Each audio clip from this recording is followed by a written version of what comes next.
Om Shri Ganeshaya Namaha. Om Shri Saraswatyai Namaha. Om Shri Gurubhyo Namaha.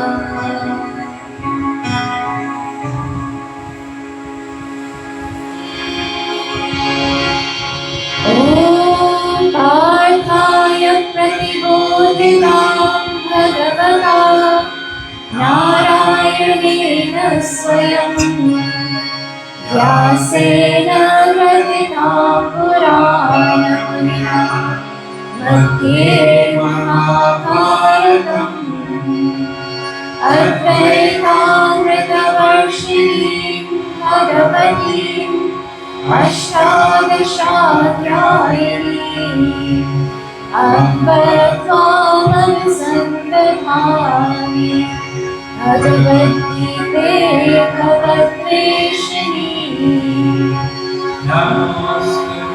Vyasa-vishala-buddhe Pallada-vrindayatabhatra-netra Yena Tvaya Bharatadela-purnaha Prajvalito Jnana-maya-pradipah Prapanna-parijataya Putra-vikreta-vahine Jnana-mudraya Krishnaya Gita-mrita-duhe namaha Sarvo-panishado gaho Dukha-dukha-nanandanaha Partho vatsasukhi mukta Dukham Gita-mritam mahata Vasudeva-sutam devam Kamsa-chanuramardanam Devaki Paramanandam Krishnam Vande Jagadgurum Krishnam Vande Jagadgurum Hari Om.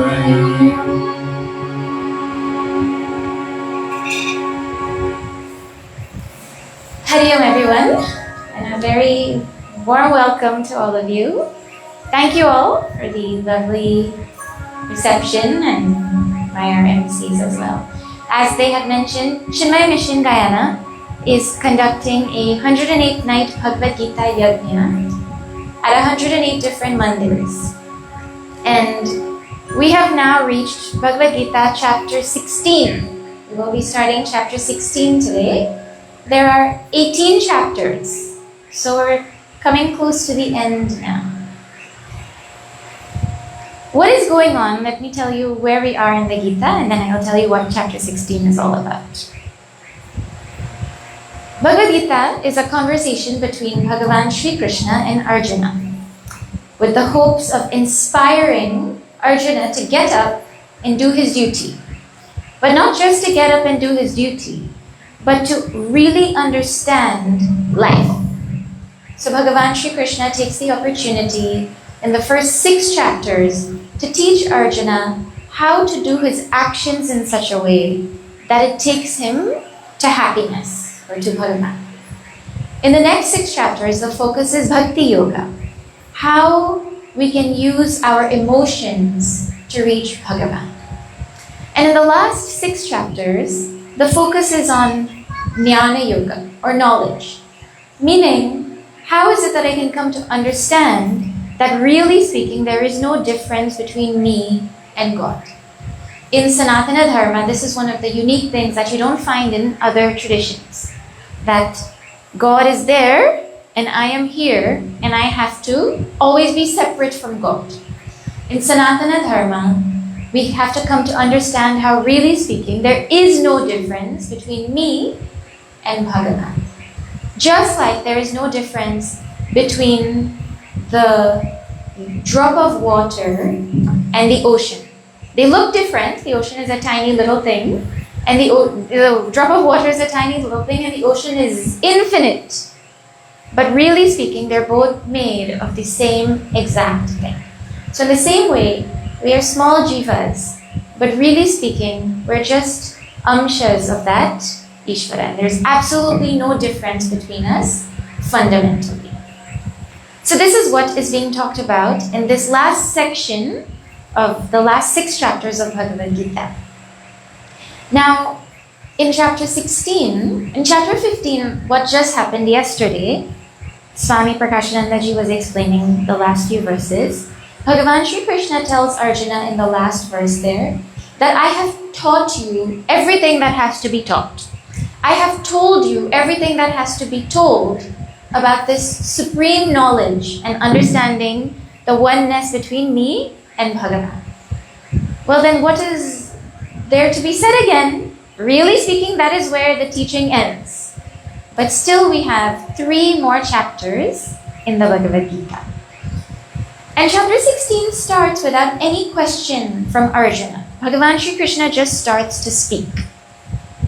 And having just spoken about the highest knowledge, chapter 15 being the essence of the Bhagavad Gita, Gita being the essence of the Upanishads, and the Upanishads being the essence of the Vedas, really he's told the essence of everything just now, as we have seen.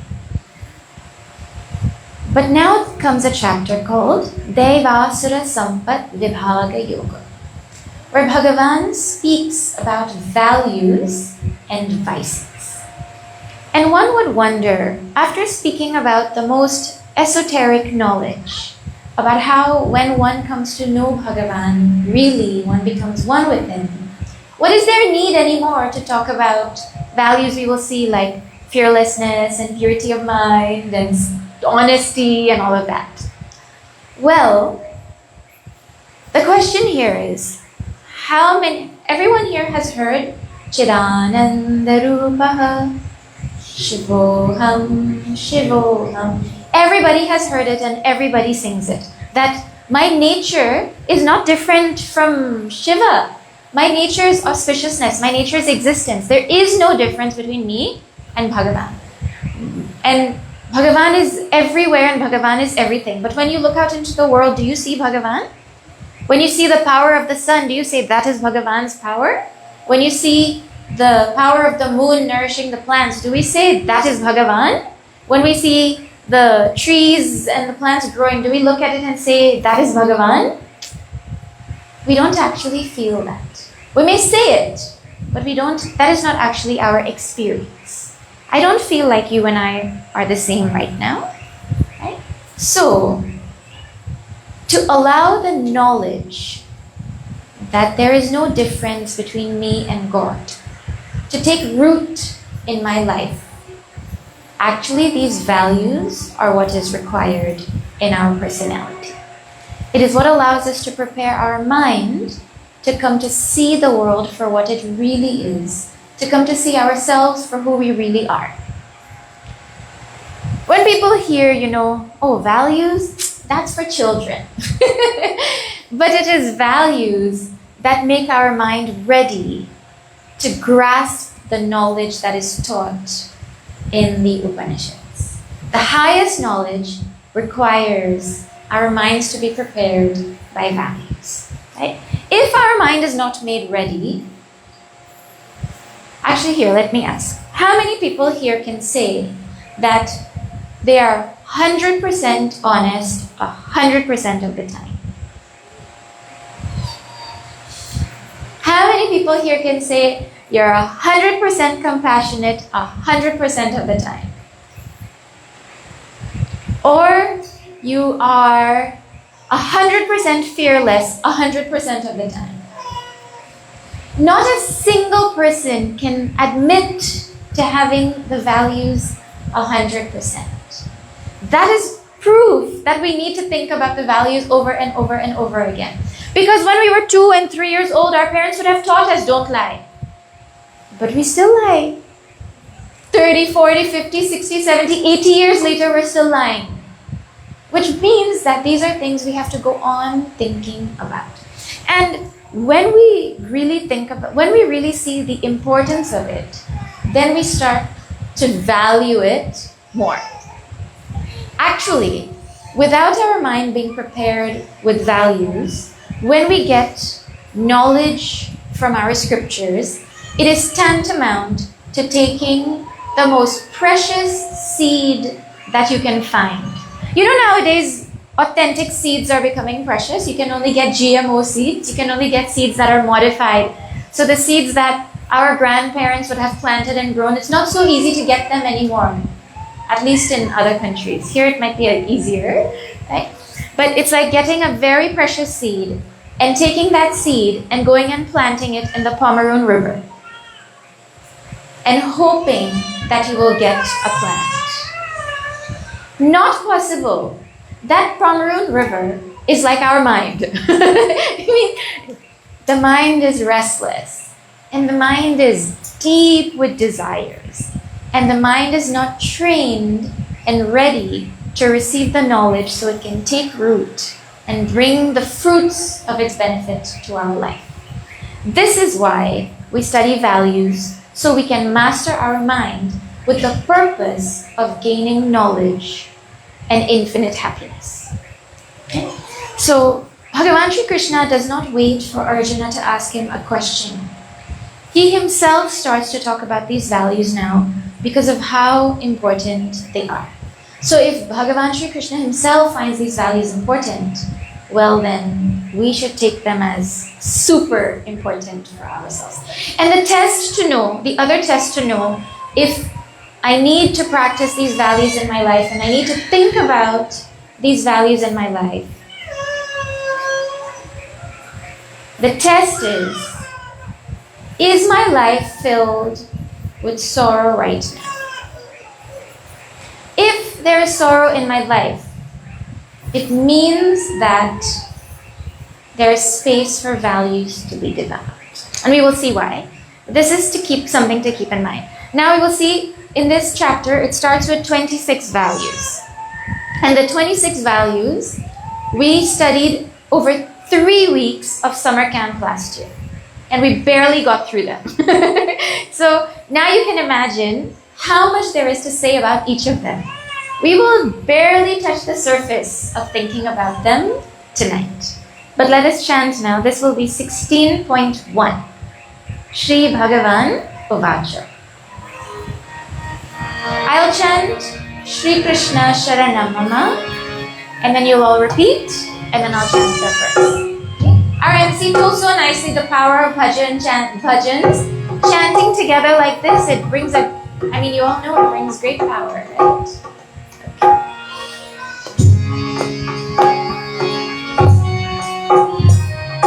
Shri Krishna Sharanam Mama, Shri Krishna Sharanam Mama.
The value Bhagavan Sri Krishna mentions here is abhaya. Abhaya means fearlessness. Now, fearlessness is something people might say, well, I have that. I am not afraid to go and swim in the creek. Or I am not afraid when a sheep enters my yard. I am fearless. Then someone will say, no, I am even more fearless. I am not afraid to talk back to my spouse. Or I am not afraid to talk back to my parents. Another one will say, no, I am even more fearless. I am not afraid to post my whole life on social media. No. The different people are scared of different things. But what fearlessness is being talked about here is the fearlessness to walk the spiritual path.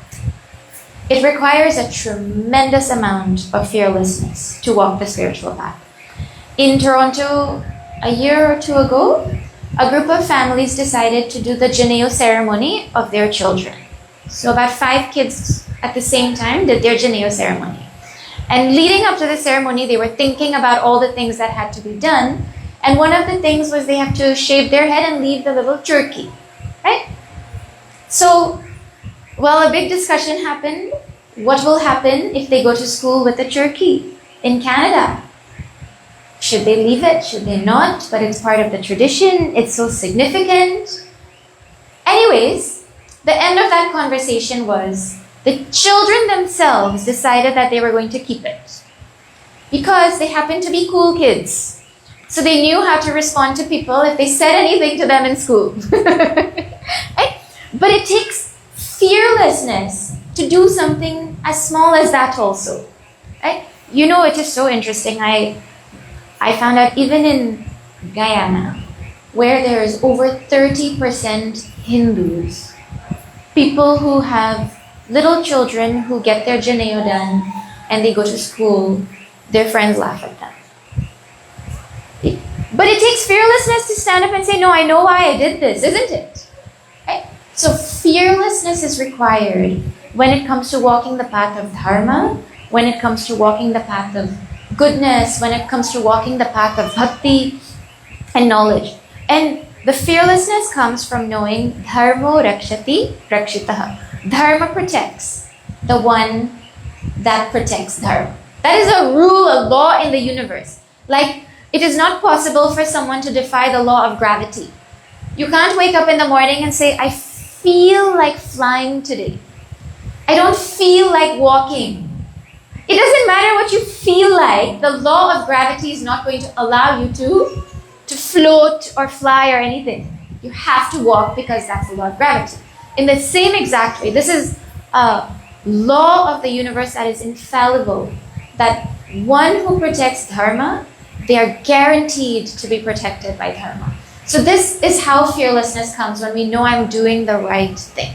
Right? The next quality Bhagavan says is sattva shuddhihi. Sattva shuddhihi is purity of mind. Purity of mind is that quality which, a mind that is pure is a mind that does not have strong likes and dislikes. Here's a way to test the purity of our mind.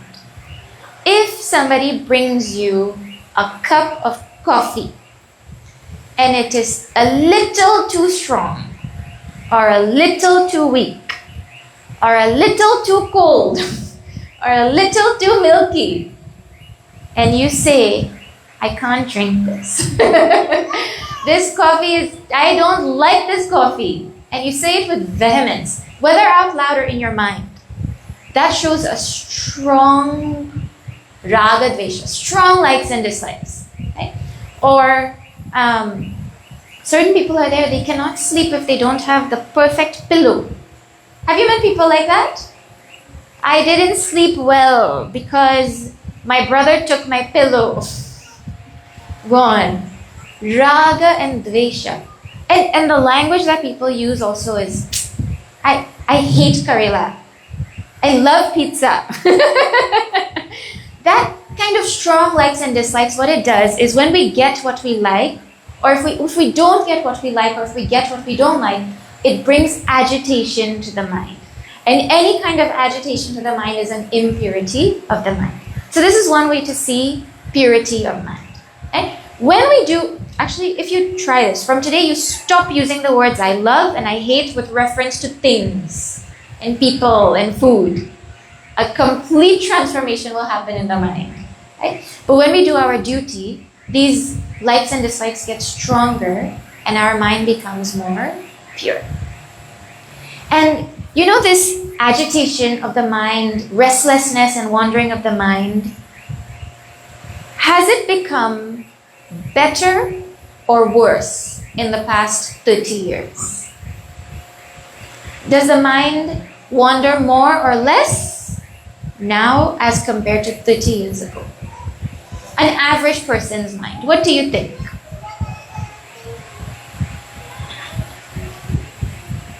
Okay, well, I'm going to just assume by your smiles that 30 years ago the mind was more controlled. Yes? Correct? See, when you take up a book and you start to read it, have you ever been like, wait, what did that say? And then you turn back the page and you have to read it again? Because the mind wandered while you were doing that. And the world is training our mind to have a 10-second attention span. Have you seen? If a reel is more than 10 seconds, the chances are people will not watch it. They'll watch 10 seconds, gone. Watch 10 seconds, gone. Our mind only needs a 10-second attention span in the world outside today. Right? But you see, you go to get some vegetable from the fridge. And by the time you open the fridge, you're like, but what did I come for?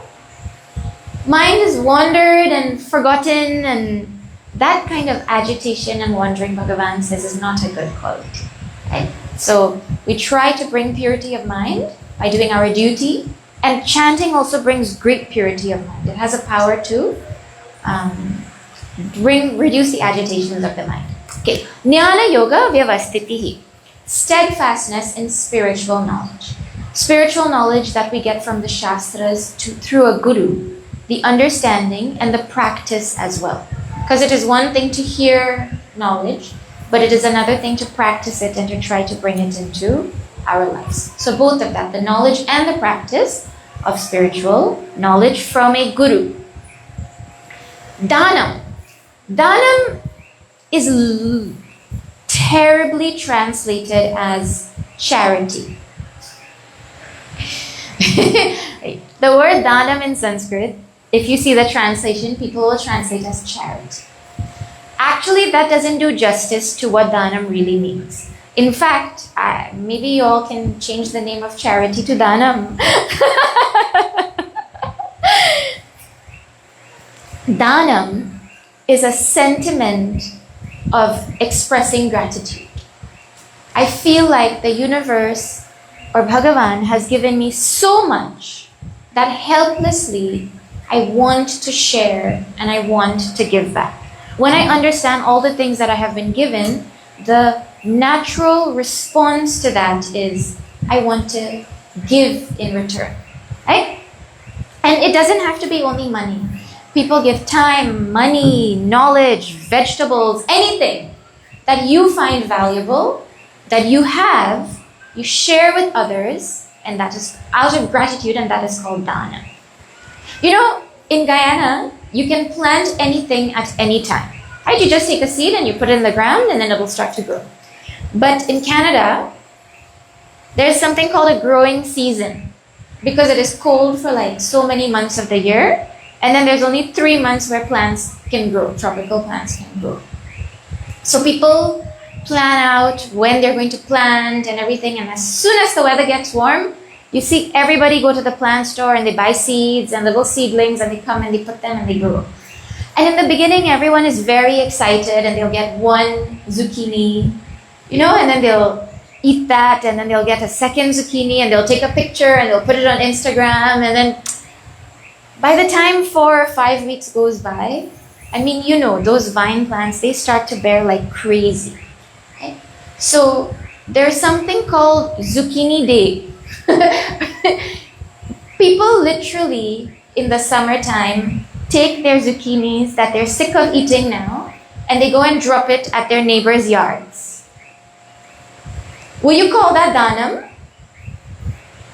That is, I don't know what to do with this thing. I have too much of it. I'm fed up of it. You please take some. That is not danam. Danam is where I give out of gratitude something that I value. That is such an important quality. And also danam has nothing to do with quantity. See, whose power of giving is stronger?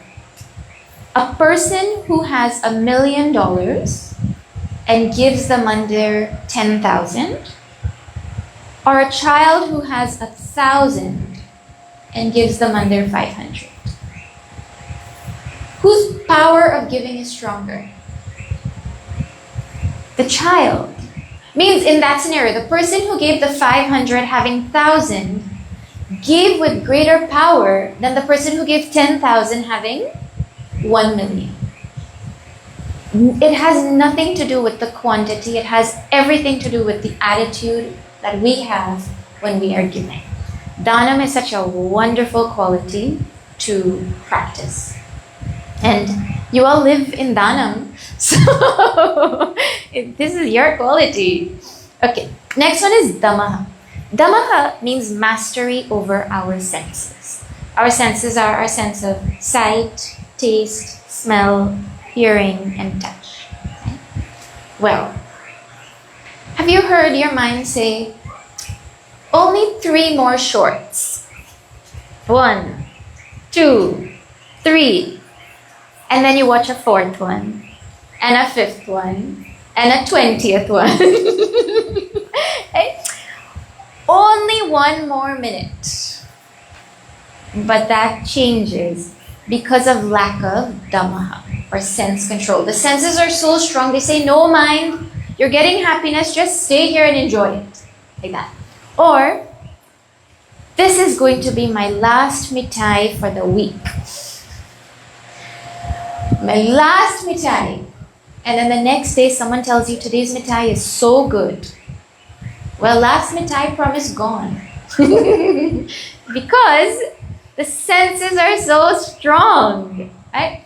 Or when that alarm rings. You know, they've made it so easy.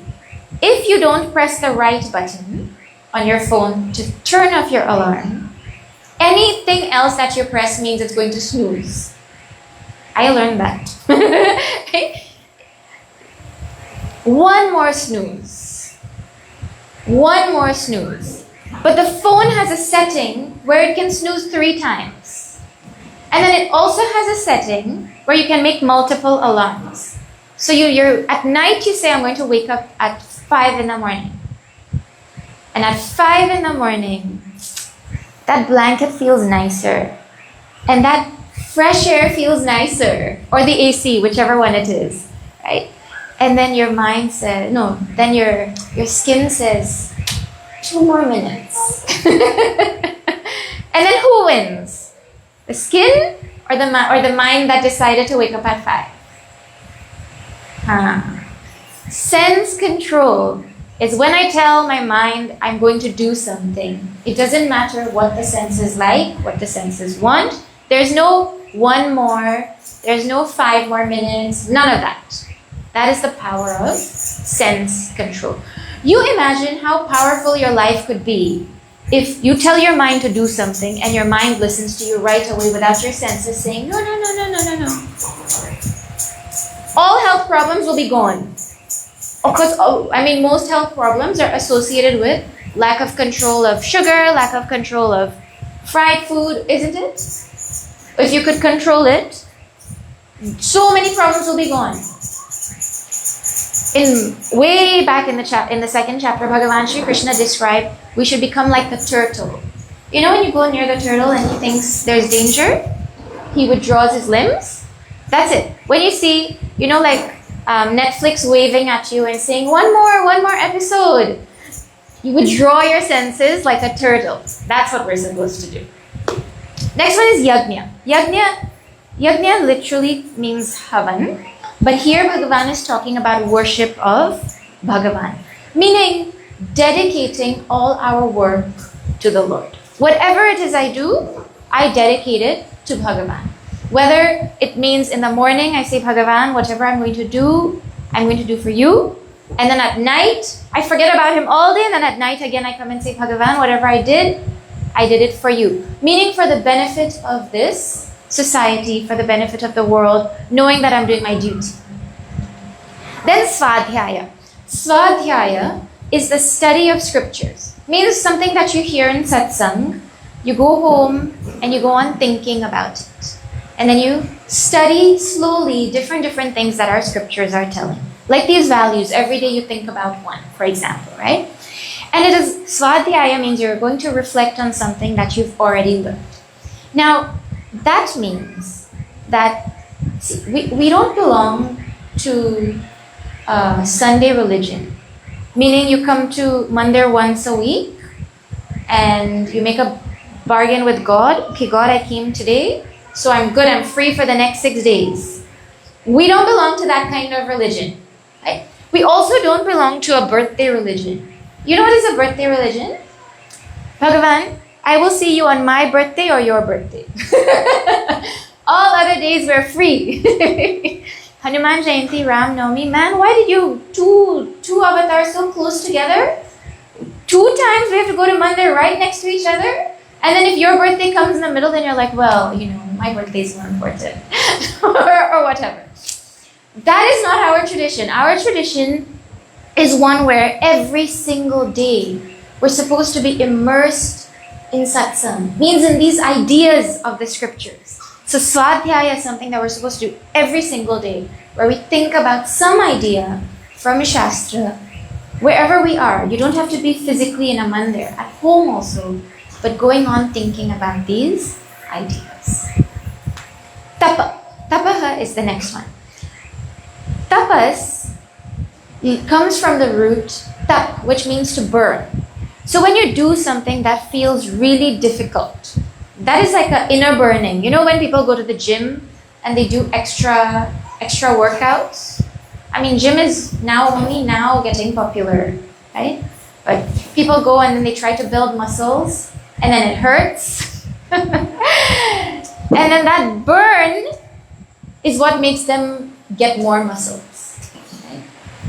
Well, when we do anything in spirituality that feels hard, but we still do it, and that thing makes us grow or makes us stronger, that burning that we go through in doing it is called tapas.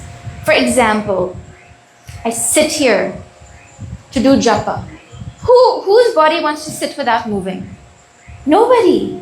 Right? But you say, I'm not going to move and I'm going to chant my mantra over and over and over again. No matter what happens, I'm not moving. That's tapas for the body. Or I come to satsang and while satsang is going on, I start to feel thirsty. But we're not supposed to eat or drink or get up and move during satsang. So you say to your body, sit down. Has anybody died from not having a sip of water for 45 more minutes? No. I mean, you wouldn't have come to the mandir dehydrated, right? So you sit here and you wait. That is called tapas also. Tapas is a very powerful sadhana and it will come in chapter 17 in detail. The last one in this verse, Bhagavan says, is arjava. Arjava is straightforwardness. Straightforwardness meaning whatever I think matches whatever I say and it matches whatever I do. So my thought, my speech, and my action are all in one line.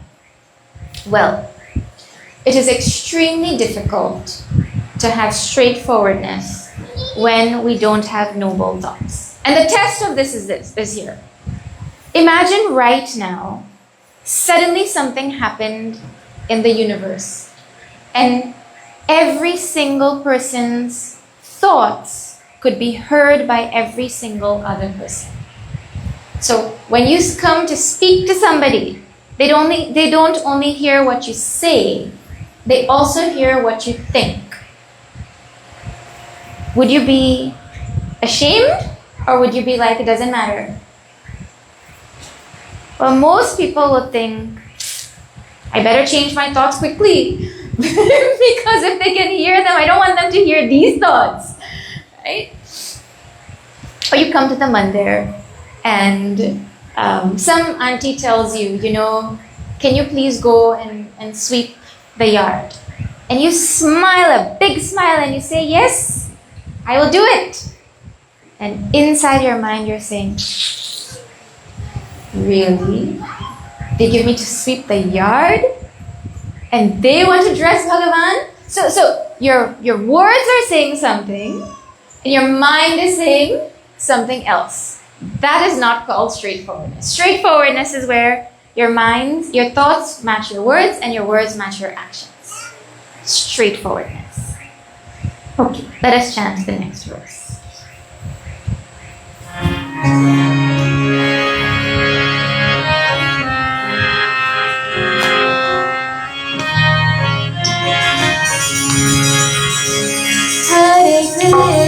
Hare Krishna, Krishna Krishna, Hare Hare.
Ahimsa is a very popular word now. I mean, people use it.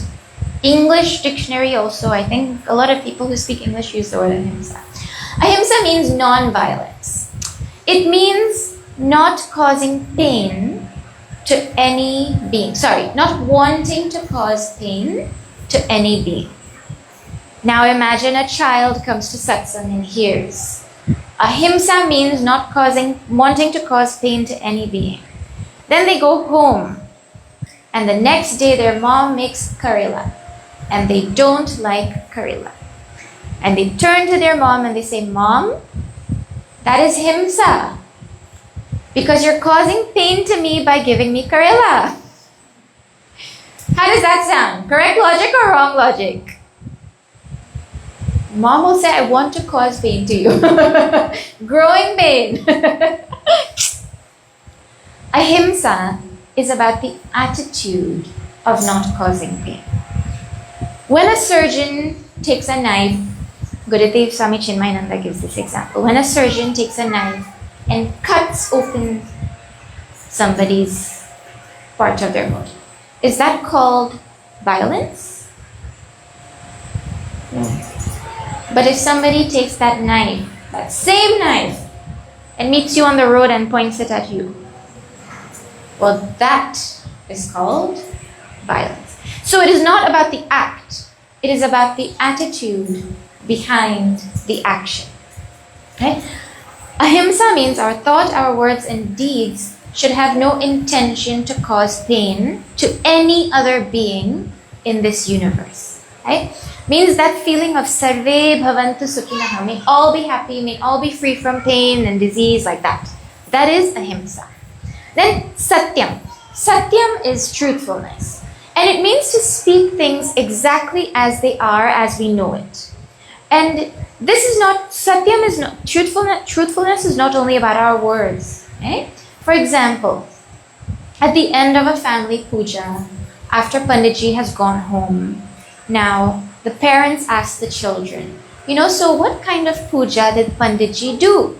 They're asking to make sure they understood what happened.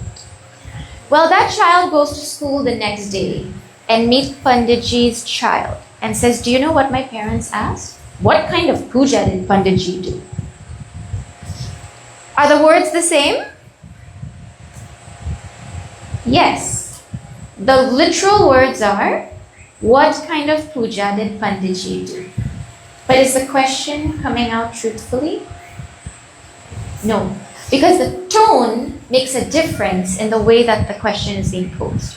Truthfulness is that the sentiment and the words should be expressed exactly as they were expressed, with the correct intention, everything. That is truthfulness. But out of fear mostly, we don't tell the truth, or wanting to look good.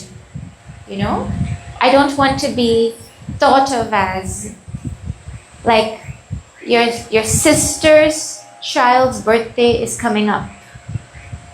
And she says to you, oh yeah, it's your nephew's birthday. You're like, yes, I knew. Meanwhile, you had no idea. You can't say I had no idea because you don't want to look like a bad masi or pua or, So, out of fear of looking bad, you tell a tiny little lie. That is not satyam. Right? In Ramayana, Bhagavan, that famous line is there, no? Raghukula riti sada chali aayi, prana jai para vachanana jai. I would rather die than break my word. That is how powerful the sentiment of satyam is in our tradition. Then akrodha. Akrodha is no anger. This is an interesting one. Right? It is very difficult to not have anger in the world. One child went and told his friends, my parents never get angry. So the other children were like, really? What? Your parents never get angry? He said, no. They're always already angry.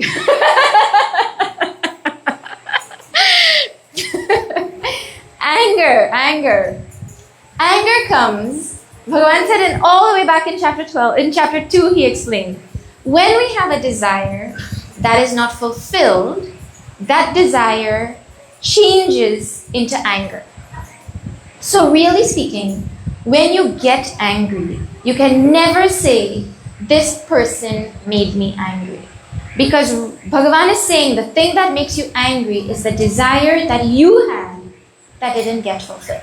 So here's a tip for life. Whenever you get angry, you take a breath and you say, before you start to say this person or this thing made me angry, you ask, what desire did I have that didn't get fulfilled that is causing this emotion? And your life will change. Really. It is not easy to not get angry, but this quality of akrodha is having gotten angry in your mind to allow your mind to cool down quickly. So you keep testing, how quickly do I come back to balance after my anger has arisen? Tyaga. Tyaga is renouncing or giving up. So now somebody comes to satsang and they hear You know, Bhagavad Gita talks about practicing renunciation. So they go home, and the next day they don't go to work. And their boss calls. Where are you? Boss, I'm in the hammock. What? It's work time, you know. No. I have renounced work because Bhagavad Gita said, Tyagaha. I have to renounce. Well, you know what the boss will say? Well, on payday, you please enjoy your wind pie.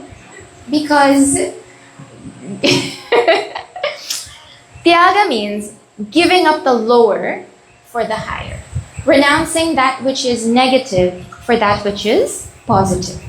Renouncing things that prevent me from growing for things that will help me to grow.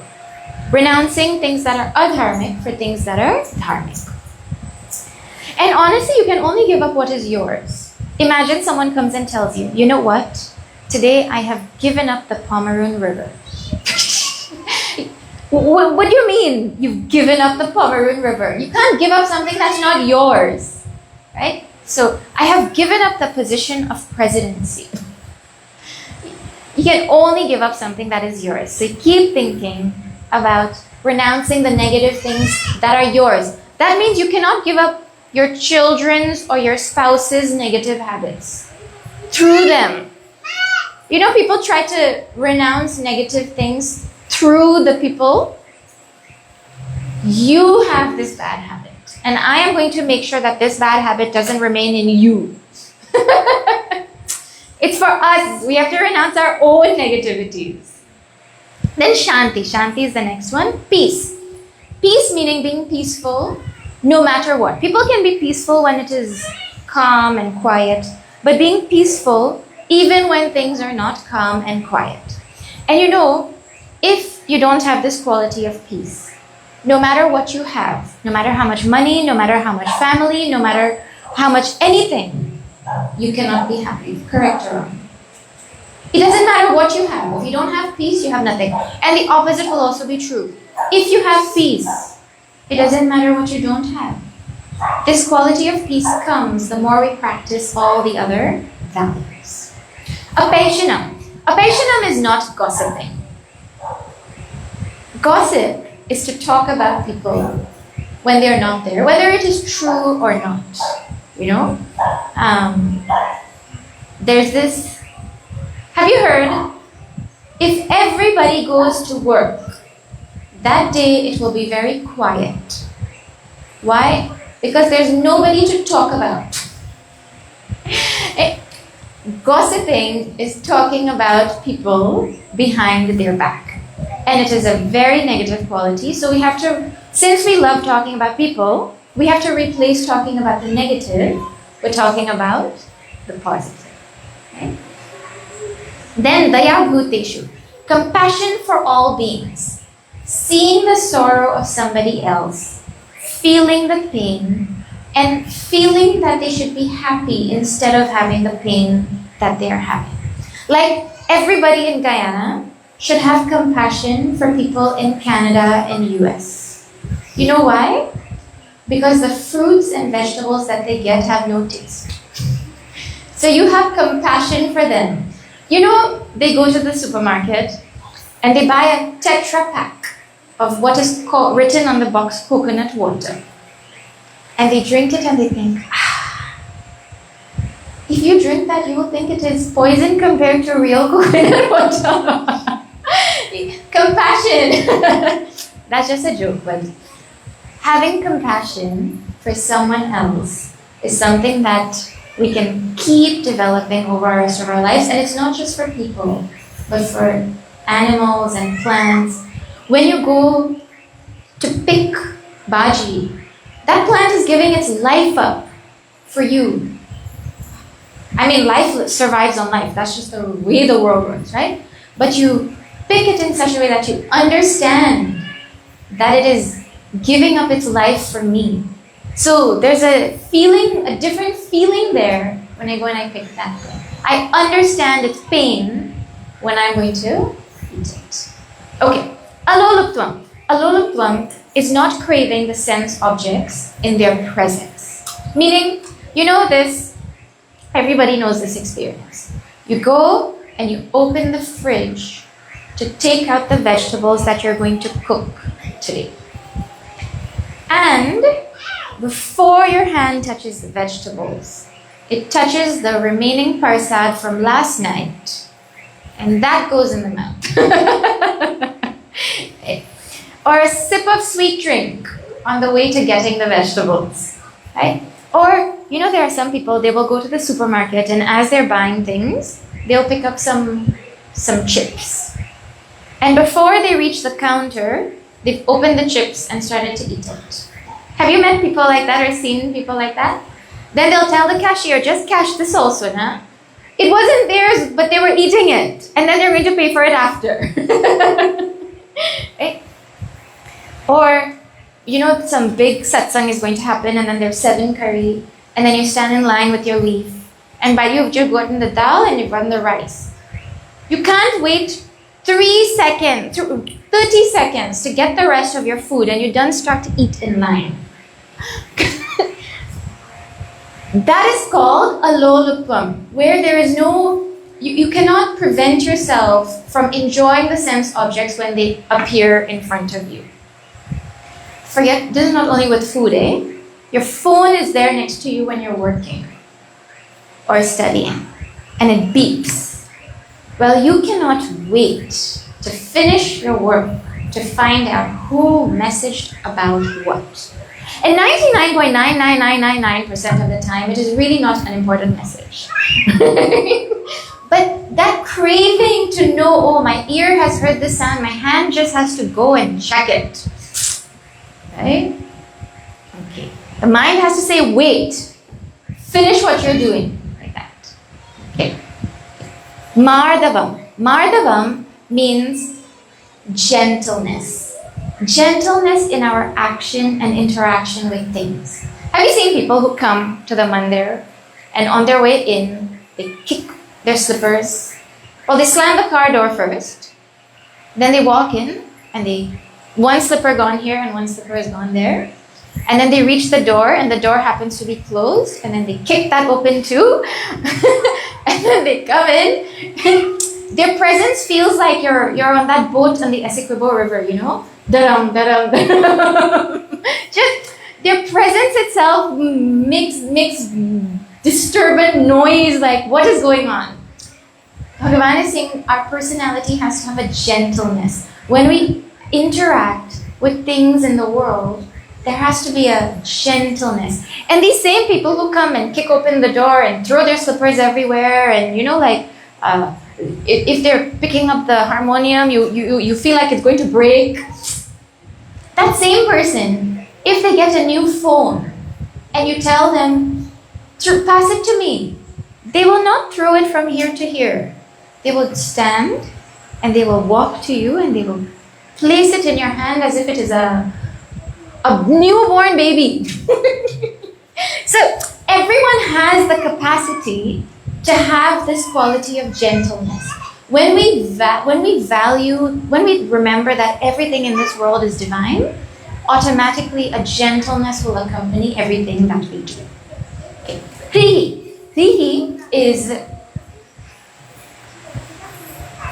Krihi is modesty or shame.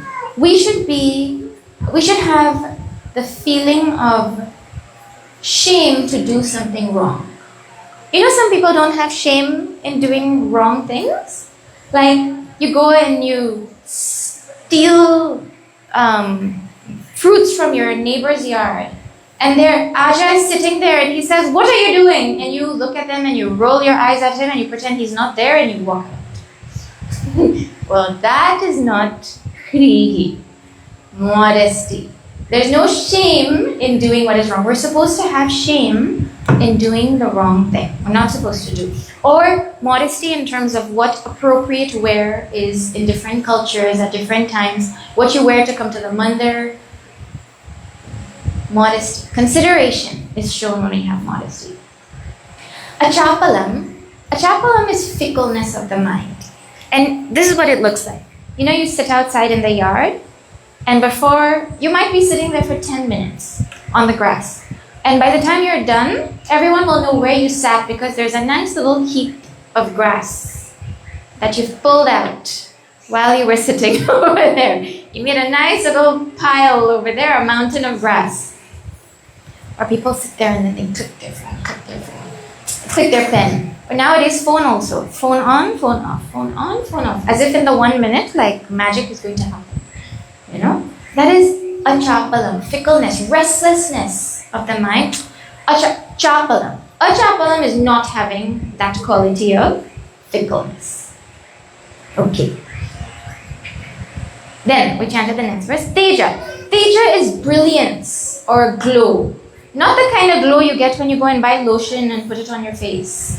The glow of great character. The glow of being a noble person.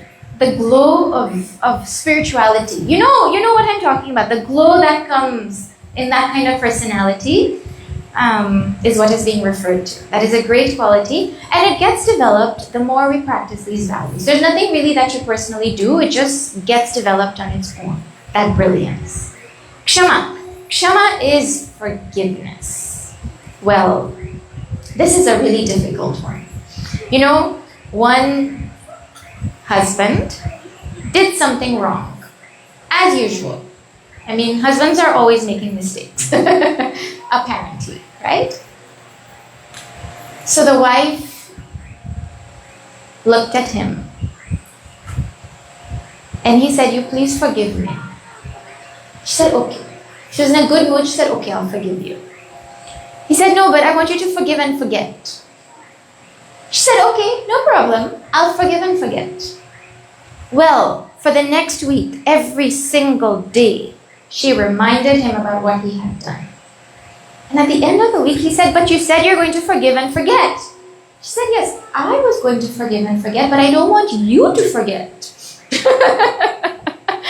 Forgiveness is a very, very difficult thing.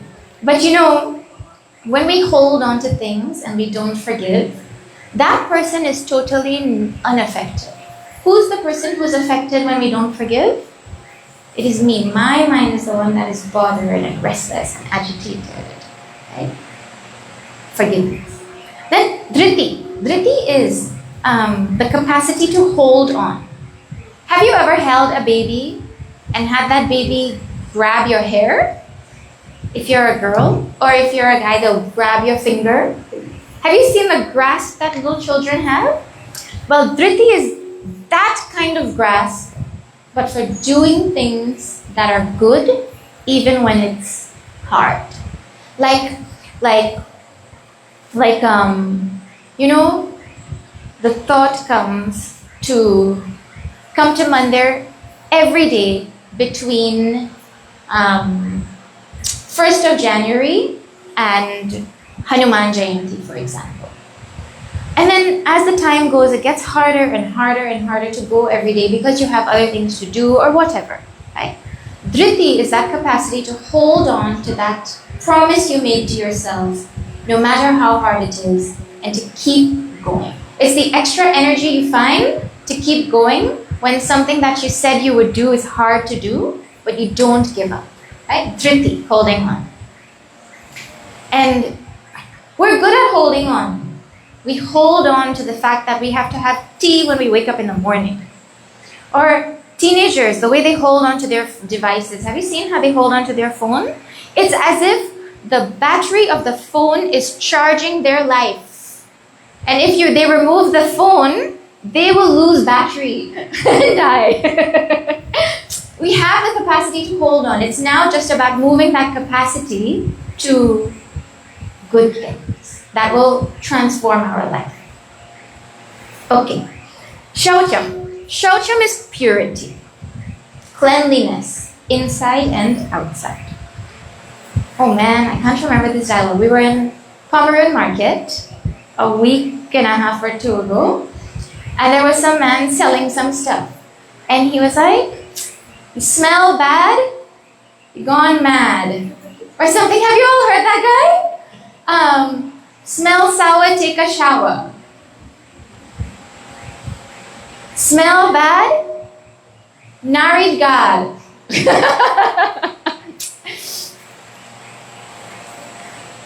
Cleanliness is such an important quality on our spiritual journey because our outer state impacts our inner state and it also reflects our inner state. So being clean.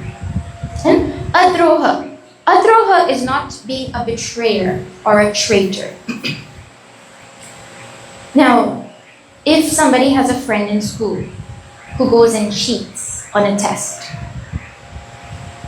and they tell you, don't tell the teacher. What are you supposed to do? Are you considered a traitor if you go and tell the teacher that they cheated on the test? Well, you can answer that question for yourself, but this is the way to think about it. When Bhagavan Shri Krishna talks about not being a traitor or not being a betrayer, the concept is, I will never betray dharma. I will never betray that which is righteous. I will never betray that which is good. And that is the lack of betrayal that is being talked about. Na atimanita, absence of excessive pride. There are some people who literally think the world runs because of them. There's a story that our Swami Chinmayananda used to tell about a lady in the village who owned a rooster. And she thought that the sun would rise only because her rooster would crow in the morning. She actually thought that. So she had to leave the village for a couple of days and she took her rooster. And in her mind she was thinking, oh, this village is going to suffer because of me. I better come back quickly. 2 days later, she came back. And she found everyone happier than before she left. Because the world is not dependent on you, right? See, in Ramayana, Bhagavan Shri Krishna picked up a blade of grass and threw it behind Giant, Indra's son. And that blade of grass turned into Brahmastra, the most powerful weapon in the universe. You think that Bhagavan needs me to do something? If he can get his work done with a blade of grass, who am I? Right? So, this na atimanita is not feeling like if I wasn't there, things wouldn't happen. Right? The opposite means basically it is having humility. Right? Having humility. Okay. Bhavanti sampadam devim abhijatasya bharata. Oh Arjuna, now Bhagavan tells what are all these qualities. He says, these qualities are what constitute Devi Sampada. They're what constitute divine wealth. Meaning, they're there in a person who is born with a divine disposition. Or that are developed in a person as they're in an environment where they imbibe these divine qualities. Right? You see children, they've come with some starting capital of their own. No two children are born the same. One will be Komal and Satvik, and then the other one, from the time they're born, they can't stop moving. You see different types of children from birth itself, right? So we come with certain qualities, but we're not like randomly. It's whatever we developed in our last life that comes with us in this life. So the more we practice these qualities, as we continue, these qualities go with us. Yeah? So we continue to develop them with the understanding that no good act goes to waste. Okay. So I hope that you can all pick one or two and hold on to them. These values are like those frayed shoelaces. Have you seen those frayed shoelaces? You hold one string and all the rest will come. So you hold one or two and the rest will come. Okay, let us chant now verse number 4.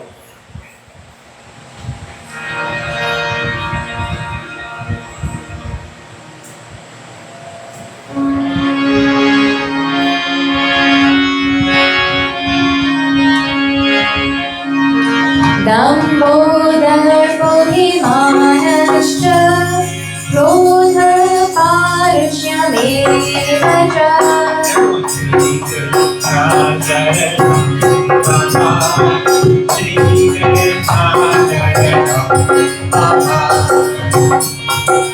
Ajnanam Shaitanam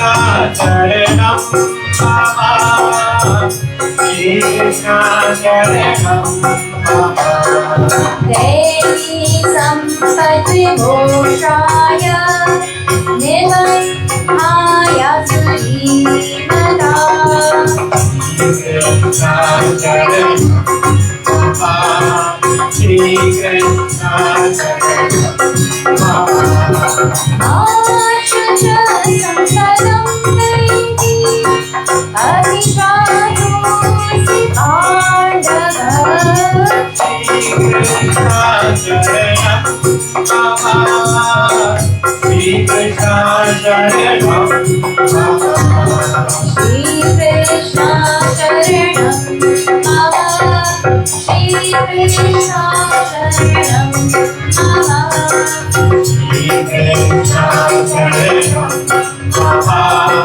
Shri Krishna Charanam Mama Shri Krishna Charanam Mama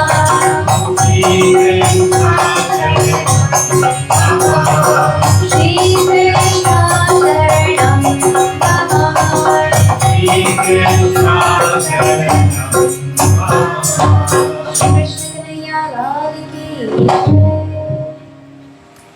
Okay, now Bhagavan says, Abhijatasya sampadam asurim. Now he describes the opposite of the positive qualities. And the positive qualities he told over 3 verses. These negative qualities he tells in 1 verse. See what he says. Dambaha. Dambaha is hypocrisy or showing off and pomp. You know how the village hen, when it lays an egg, it makes so much noise. Everybody knows an egg has been laid, right?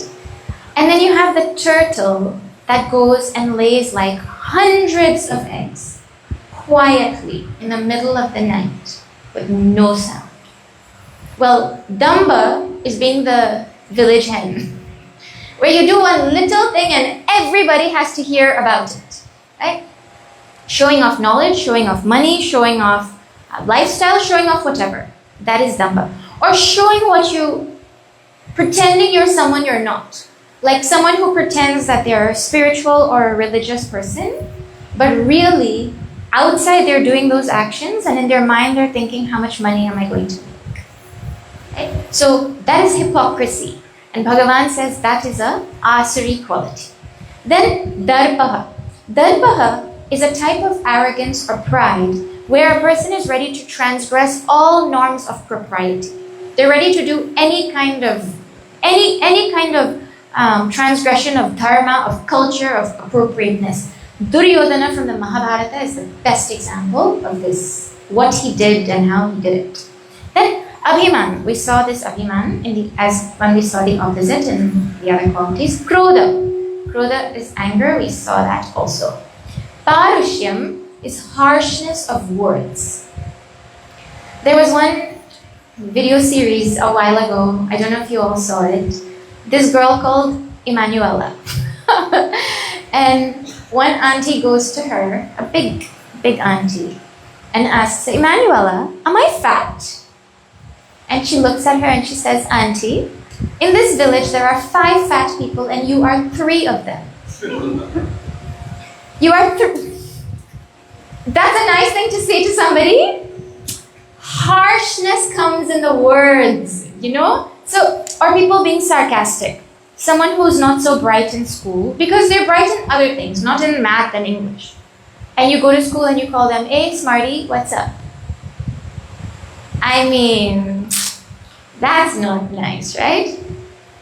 Someone says, but your words hurt my feelings. And their answer is, you have feelings? That is called parushyam, harshness of words. So we have to make sure we don't have that. Or other people will say, man, your feelings have feelings. Okay, just relax. Ajnana.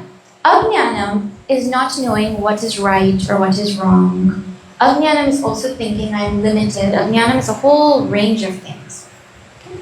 And then, so now he says these qualities belong to somebody who's born with this Asuri Sangha, who has all of these. Like, Asuri Sampat in English is terribly translated as demonic qualities. But when you call it a demonic quality, you imagine a Asura from Lanka with horns and big mustache and evil laugh and all of that, right? But no, Bhagavan is talking here about people like us who have negative qualities that we have to watch out for. Okay? So, now he says in the verse we chanted, verse 5, he says, Devi Sampad Vimokshaya. Now he tells why it is important to know these values. The Devi Sampad, or the positive qualities, are for mukti, for liberation, for freedom, for infinite happiness. And Nibandhaya Asuri Mata. And the Asuri Sampad, or all the vices, are what make our sorrow stronger. And then he says, Ma Shisha Sampadam Devim Abhijatosi Pandava. Arjuna must have been having this like stressed look on his face, Bhagavan, I'm not 100% honest, I'm not 100% egoless and humble, and I'm not 100% straightforward, even though my name is Arjuna and it means it's come from Arjavam. Bhagavan says, don't worry, Arjuna. You have Devi Sampat. And Arjuna is us, Bhagavan Shri Krishna. If you are studying Bhagavad Gita, well, that means that you're well on your way to developing the Devi Sampat. But it also means that we have Asuri Sampat that we have to try to remove from our personality. You know why these negative qualities, they bind us? Because they become obstacles to our spiritual journey. Right? And they make us come back to suffer in samsara again and again and again. And then the other one, Devi Sampat, as much peace and happiness that we have in our life, to that degree we know we have Devi Sampat. Because Devi Sampat comes with peace and joy and tranquility and all of that, right? A person who has these qualities or develops them, their infinite happiness and peace is guaranteed. For example, if a student goes and studies very hard and very diligently, is it not guaranteed that they're going to pass with flying colors? Or if a person eats junk food every single day, can you not guarantee that they're going to be unhealthy? Well, a person who has Devi Sampat, their moksha, their mukti, their infinite happiness is guaranteed. So Bhagavan Shri Krishna describes these for us to start to think about them. Now, this whole chapter is about Devi and Asuri Sampat, the divine qualities and the vices. He took 3 verses to talk about the divine qualities. He took 1 verse to talk about the vices. But that was like just a trailer, because the rest of the chapter almost is going to focus now on the rest of the Asuri Sampat. So that, really speaking, it is like I'm holding a mirror to ourselves to see which of those qualities I have, so that I can remove them from my personality, so that I can move closer to my goal of being free from any kind of sorrow or limitation. So this is the beginning of Bhagavad Gita chapter 16. It is such a wonderful chapter in learning to master our mind. And if you even carry 1 or 2 values that you hold on to try to develop more and more, 1 value brings all the other values. Okay, this is an opposite example. But if you see 1 cockroach in your house, does it mean there is 1 cockroach? No. If you see 1 quality that is positive, it means there are many. And if you see 1 quality that is negative, the same thing will apply. Okay. Thank you all for hosting us for this 86th night of the Bhagavad Gita Jnana Yajna. I think you all got lucky. You got a nice section of Bhagavad Gita chapter 16. Okay, thank you. Hari Om. Thank you so much, Panditji, for organizing. Tomorrow we will be in Sparta. And If you're able to make it, please do come. If not, you can watch on Facebook if you would like to see how this chapter progresses. Tomorrow is our last night in Essequibo. We've been here for like almost 3 weeks. I think tomorrow will be 3 weeks. I can't believe 3 weeks finished just like that. Essequibo has given us so much love, and I shouldn't say it because we're live, but it's one of my favorite parts of Guyana. Okay, let me just share a couple of announcements. We have a bookmark here for everybody so that you can take it and remember that you were part of this momentous occasion. It has a very famous quote of Bhagavad Gita, and it has inspiring quotes on the back as well. So we'll give one to everyone. This 108 nights will culminate on the 3rd of May, which is a Saturday, in Georgetown at the Gandhi Youth Cricket Ground. The program will be from 5 to 6:30 p.m.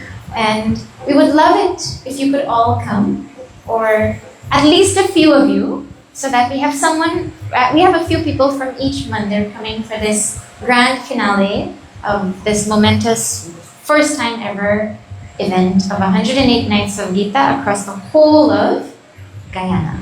So we'll send the information, and we hope to see all of you. We will have dinner, and we have presents for each family. So please, we'll send an RSVP request, and you can let us know if you're coming. It'll finish by 6:30, so you could even come back afterwards. But if you want to stay on that side, if you have relatives, you can stay with them, or you could stay at the ashram in Monrepo. My mission has an ashram, a little lot in Monrepo, but the ashram's heart is big, so there's enough space for everybody. Please do come and stay with us. Anytime you're in the East Coast area, please do pass by the ashram. We'll be happy to see you there. Okay, last announcement. This knowledge that we're studying from Bhagavad Gita, if we were to study this slowly and properly, it might have taken us a whole week to get through these 5 verses. If we are lucky, every single day, in 5 or 6 days, maybe we would have finished it. If we're lucky. But for those who are interested in studying this knowledge systematically, thoroughly, deeply, in a way to understand it for themselves or to disseminate it to others, Chinmay Mission, which is a teaching organization, has a 2-year Vedanta course where you go and you stay at the ashram, Gurukul style. You wake up and get ready for the first class, which is at 5:30 in the morning, and classes go on all day until 8 p.m. or later. Sometimes it goes later than 8 if we are going out for yajna. And all day, every day, no holidays, no weekends, no breaks. You can't go home to visit family. It's a 2-year super intensive course, but it is the most wonderful, transformational, indescribable 2 years you could have if that is something that you are interested in. The good news and the bad news is that you have to be under 30. 30 or under, you have to have a university degree, and you have to be unmarried. And if you apply and you pass the interview, then it is a sponsorship course. So the whole thing is sponsored. The next course is starting in Trinidad on 2nd of October with Swami Prakashanandaji.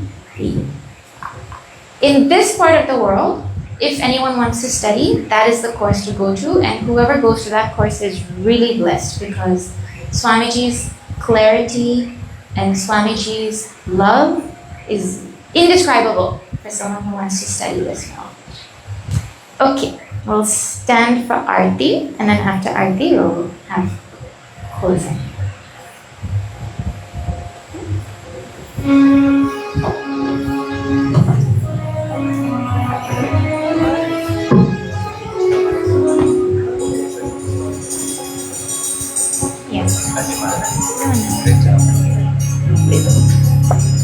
We'll do Bhagavad Gita Aarti. Someone will come?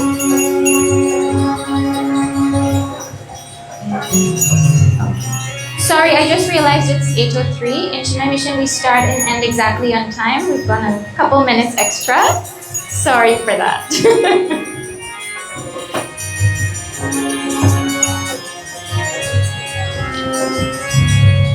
Jai Bhagavad Gita, Maiya Jai Bhagavad Gita, Hari Priya Kamala Vihari, Hari Priya Kamala Vihari, Sundar Sukari, Om Jai Bhagavad Gita.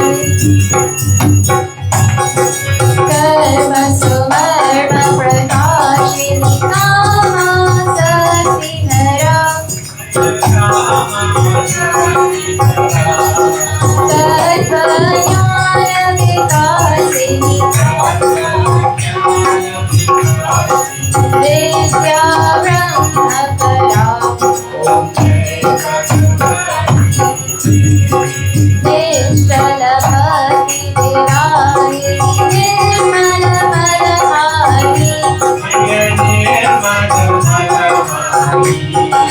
Sharana Rahasya Pradayini, Sabamiti Sukharari, Om Jai Bhagavad Raga Kesha Vidarini, Karini Bodhisara, Bhavaya Harini Tarini, Paramananda Pradha, Asura Bhava Vinashini, Nashini Tamarajini, Devi Sargunadayini, Hari Rasika Sajani, Om Jai Bhagavad Gita, Samatha Tyaga Sikhani,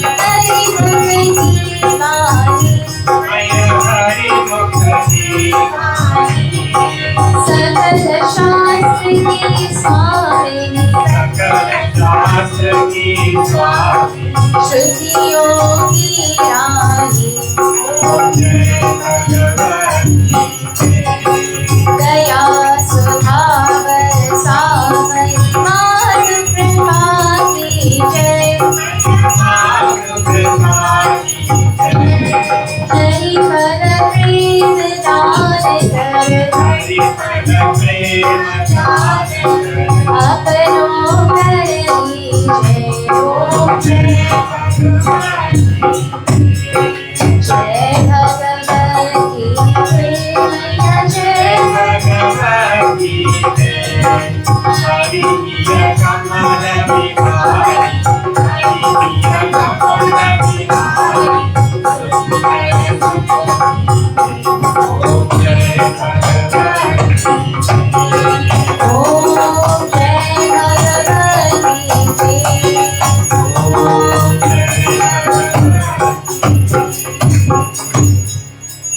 Mangalam Bhagavan Vishnu, Mangalam Garudatvajah, Mangalam Pundarikaksham, Mangalayatano Hari, Tvameva Mata Shapita Tvameva, Tvameva Bandhushcha Sakha Tvameva, Tvameva Vidya Pravinam Tvameva, Tvameva Sarvam Mama Deva Deva. Om Purnamada Purnamidam Purnat Purnamadachyate Purnasya Purnamadaya Purnamevavashishyate. Om Shanti Shanti Shanti.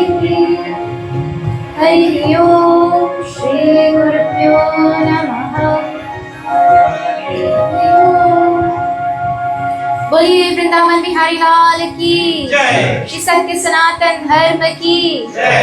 Shri सद्गुरुनाथ महाराज की जय। हर हर नमः पार्वती पतये हर हर महादेव हरि ओम।